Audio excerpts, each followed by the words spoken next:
अब चलिए आगे बढ़ते हैं, बात होगी गुजरात की, क्योंकि गुजरात की धरती ऐतिहासिक बदलाव की गवाह बनने जा रही है। एक तरफ जहां पूरे देश में महाशिवरात्रि का भक्तिमय माहौल है, तो दूसरी ओर देश की राशन प्रणाली में तकनीक का एक बड़ा बदलाव होने वाला है।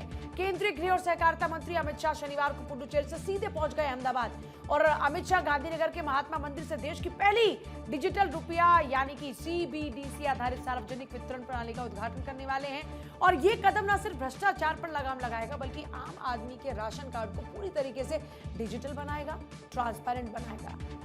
बिल्कुल, और अब सवाल यह है कि आखिर ये डिजिटल प्रणाली काम कैसे करेगी, ये भी आप विस्तार से जान लीजिए। इसे पंजाब नेशनल बैंक और गुजरात सरकार ने मिलकर तैयार किया है, जिसे खुद RBI ने मंजूरी भी दे दी है। अब लाभार्थियों को कागज की पर्चियों की बजाय डिजिटल टोकन मिलेंगे, और इन टोकन में आपके अनाज की मात्रा और उनकी कीमत की सारी जानकारी मेंशन होगी, डिजिटल रूप से दर्ज किया जाएगा।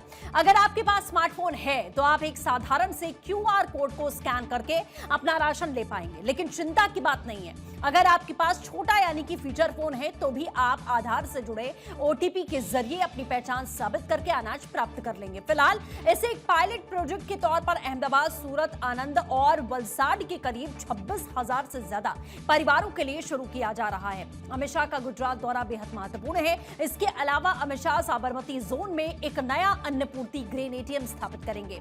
ये मशीन 24 घंटे काम करेगी और मात्र 35 सेकंड में 25 किलो तक का अनाज निकाल पाएगी, जिससे लाभार्थियों का समय बचेगा। क्वालिटी बनाए रखने के लिए अब तुअर और चना दालें खुले में देने के बजाय राष्ट्रीय खाद्य सुरक्षा अधिनियम के तहत 1 किलो में सील बंद पैकेट में इसे बांटा जाएगा। गुजरात सरकार सिर्फ तकनीक पर ही नहीं बल्कि आपके अधिकारों पर भी काम कर रही है। गुजरात सरकार का अब कंज्यूमर रिस्पॉन्सिबिलिटी इंडेक्स लॉन्च करने वाली है, जिससे ग्राहकों की सुरक्षा और उनके प्रति जवाबदेही तय की जाएगी। अगर आपकी राशन या किसी उपभोक्ता मामले से जुड़ी शिकायत है तो इसके लिए एक खास सुलह तंत्र बनाया जाएगा, ताकि कोर्ट कचहरी के चक्कर आपको ना करने पड़े।